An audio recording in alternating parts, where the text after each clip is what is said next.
Сәлеметсіздер ме, құрметті менің оқырмандарым? Әңгімені аяғына дейін тыңдап, лайк басып, комментарий жазуды ұмытпаңыздар. Ауылдың тыныштығы таңғы шапақпен бірге ояна бастады. Сыртта күздің салқын самалы ағаш жапырақтарын баяу тербеп, қоңыр салқын ауа бөлменің ашық тұрған терезесінен ішке кіріп тұр. Жарық торланған терезеден сығалап, бөлме ішін алтын түстес нұрға бөледі. Бірақ бұл көрініс Раяның көңіліне еш жылу сыйламайтын секілді. Рая жайлы төсекте бетін алақанымен көлегейлеп жатып, қасын керіп жақтырмаған кейіп танытты. Оның өңі шаршаңқы, көзіндегі ұсақ әжімдерден өмірдің талайсының көргені аңғарылады. Бетіне түскен күн сәулесін жақтырмаған ол қабағын түйіп, «Күләйім, қайдасың? Менің бетіме күн түсіп тұр ғой, қарамайсың ба?» деп ашулы үнмен дауыстады. Үй іші тып-тыныш. Күләйім көптен бері бұл дауысты елемейтінді шығарған. Әр таң сайын бір ұрыс, бір реніш. Бірақ ол үнсіз қалуды жөн көрді. Ас үйде үстел үстінде жаңа ғана демделген шай тұр. Күләйім жұмысқа кетерде енесінің оянуын күтпей бәрін дайындап кеткен еді. Ол ешқашан Раяға дауыс көтеріп сөйлемейтін, ренжімейтін, сабырлы, ақыл тоқтатқан келін енесінің ауыр мінезіне көндігуді үйренген. Рая төсектен баяу көтерілді. Көзін сығырайтып терезеге қарады. Күздің суық лебі сезілгенімен күн әлі шуақты. Ол өз-өзінен күбірлеп, жастар деген осындай келеді екен. Қайненесін сыйламайды, айтқанын тыңдамайды деп басын шайқайды. Үстелге жақындап шай құйылған кесені қолына алды. Шай жылып қалған.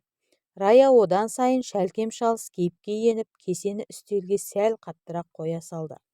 Қайнаған шайды ішуді де ұмытқан екен. Көзі төрдегі ілулі тұрған сағатқа түсті. Таңғы 8-ден асып кетіпті. Күләйім баяғыда жұмысқа кетіп қалған енді ғана түсінді. Бірақ мойындауды қаламайды. Өзінің әлдеқашан қартайып, жалғыздыққа мойынсұнғанын, мінезінің кесірінен өмірінде көп адамнан алыстап қалған іштей білсе де, ешкімге білдіргісі жоқ. Бұл Раяның әдеттегі таңдары. Бірақ бұл тыныштық қашанға дейін созылмақ? Күләйім шыдамды, шексіз бе? Дәулет бұл жағдайды қалай қабылдайды? Раяның өткен өмірі есіне түссе, көңілі алай-дүлей болып кетеді. Ол ешқашан өз қателігін мойындамайтын, бәріне тек тағдырды, өзгелерді кінәлайтын, бірақ шындық басқа еді. Жастық шағында Рая бұл ауылдың ең сұлу, ең адуынды қызы болатын. Оған сөз айтқан жігіт көп еді, бірақ ол таңдауын Тұрғынға түсірді. Тұрғын ақылына көркі сай, еңбекқор, анасына жақын жігіт еді. Екеуі үйленгенде бүкіл ауыл көркем келін түсті деп сүйсінді. Бірақ Раяның мінезі оттай еді. Енесі мейірімді, мінезі жайлы, біртоға кісі болатын. Үй шаруасын тындырып, келініне артық сөз айтпайтын. Өзімен өзі жүретін жан. Бірақ Раяға ол ұнамады. Оған ешкімнің ақыл айтқаны, тіпті үндемей жүрсе де жай ғана көзқарасы да жақпайтын. Бірде Тұрғын жұмыстан шаршап келгенде, Рая әдеттегідей енесін жамандап отырды. «Сенің анаң менің жүрегімді ауыртты», деді ол ашулы күйде. «Не деді?» Тұрғын таңдана қарады. «Ештеңе демеді, бірақ маған ұнамайды. Оның үнсіз отыратыны да, қимылдағаны да, тіпті қарағаны да ұнамайды». Тұрғын ауыр күрсінді. «Рая, анам ешкімге жамандық ойламайды. Саған бір ауыз сөз айтты ма?» «Айтқан жоқ. Бірақ ол үйде мен өзімді артық сезінемін. Не мені таңда, не анаңды». Бұл сөзді Тұрғын күтпеген еді. Ол өмірінде мұндай таңдау жасау туралы ойлап та көрмеген. Анасы оның тұрғаны, асыраушысы, өмірінің ең қымбат адамы. Ал Рая сүйген жары, баласының анасы. Бірақ дәл осындай шарт қойғанда, ол көп ойланбастан шешім айтты.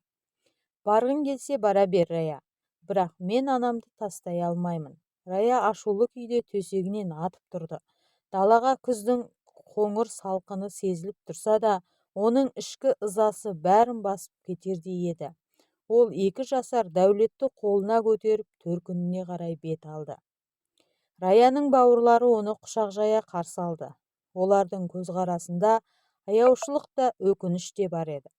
«Сен бізбен қал, деді әпкесі. Әке-шешеміздің көзі тіріде өзіңді ретке келтіріп ал. Раяның тағдыры осылай өзгерді. Тұрғын екінші рет келіп, оны алып кетуге тырыспады. Енесі де хабар алмады, бірақ Рая өз шешіміне өкінген жоқ. Күләйімнің бұл үйдің табалдырығын аттағанына көп уақыт өте қоймаған еді. Ол дәулетке жар болып, осы қара шаңыраққа келін болып түскен күннен бастап-ақ енесінің қабағынан қар жауғанын сезді. Бірақ дәулетті жақсы көргені үшін бәріне шыдады. Өзінің жылы мінезі мен сабырлы қалпымен енесінің жүрегін жібіте алармын деп ойлады. Күләйім медбике жұмысында да, үйінде де барынша мейірімді, еңбекқор болуға тырысатын. Әдетте түскі үзіліске кезінде үйге келіп, Раяның асын әзірлеп, шайын беріп кететін. Бүгінде сол әдетінен жаңылмай есіктен кірді. Үйге кіргенде Рая терезенің алдында отыр екен. Қабағы қатулы, жанарында бір реніш бар секілді. Күләйім еш нәрсеге сезбегендей үстел үстіндегі шәйнекті алып жаңа шай қойды. Тамағын әзірлеп енесіне ұсынды. Мама, шайыңыз дайын, тамағыңызды ішіп алыңыз, деді ол жылы жымиып. Рая жауап қатпады. Бір сәт үнсіздіктен кейін кенет, сен менің айтқанымды қашан тыңдайсың, деп ұрса дүрсе қоя берді. Күләйім аң-таң. Мама, не болды? Не болды дейсің бе? Таңертең бетін күн қағып оятқанымда сен қайда жүрдің? Күләйім абдырап қалды. Мама, мен жұмыста болдым ғой. Сылтауыңды қой, сен мені сыйламайсың, мені адам құрлы көрмейсің, деп Рая кенет орнынан тұрып Күләйімнің бетінен шапалақпен салып жіберді.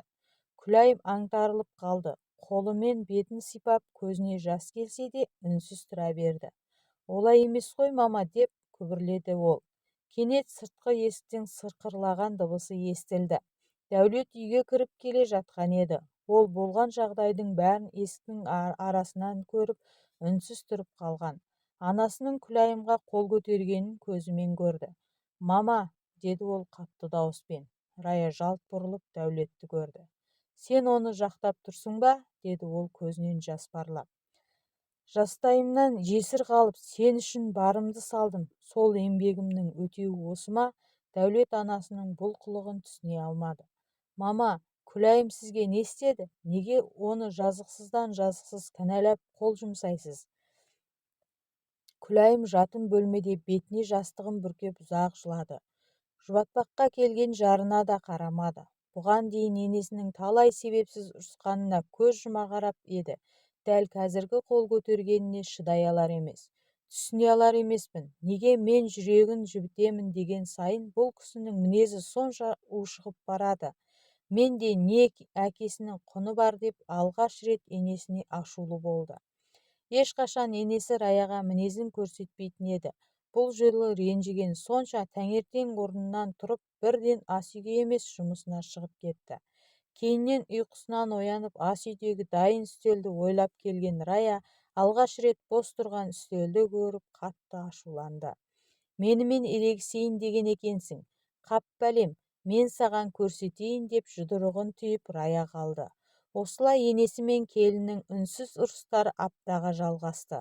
Ақырында Рая ұлына келіні жұмыста кезде әбден жамандап, құс көлеңкесінен түсірмей, жел тигізбей, ертең мені бағатын ұлым деп өсірген сені бір қатынның соңынан кететініңді білгенде мен өзімді баяғыда өлтіруші ем ғой, деп көз жасын көл етті. Анасының бұл сөздеріне шыдай алмаған Дәулет кешке келген Күләйімді таяғымен қарсы алды. Есіктен кіргені сол, Күләйімға жұдырығын ала жүгірді. Мұны көріп Рая бақыттан басы айналып сала берді. Аузы басы қан, көздері көгеріп ісіп, бір басы екеу болып іскен Күләйім енесінің бөлмесінің есігін ашып: айтып өлейін, арманыңыз менің көзімді құрту ма? Менен не жамандық көрдіңіз? Мен сізге не жаздым? Ешқашан сізге жақпадым. Арманыңыздағы келініңізді алып отырыңыз балаңызбен. Бұл сәтте Дәулет өзінің не бүлдіргенін кеш түсініп, қанға малшынған қолына қарап өкініп отырды. Күләйім сол сәтте бірден енді бұл отбасыдан кеткенін жөн санап, сол сәтте-ақ әке-шешесін шақырып, артынан келген дүниесін бәрін бірден алып кетті. Бұл кезде Дәулет ісіне қатты өкініп, Күләйімді тоқтатуға дауаламай, кеткенін қимай гаражда тығылып жылап тұрды.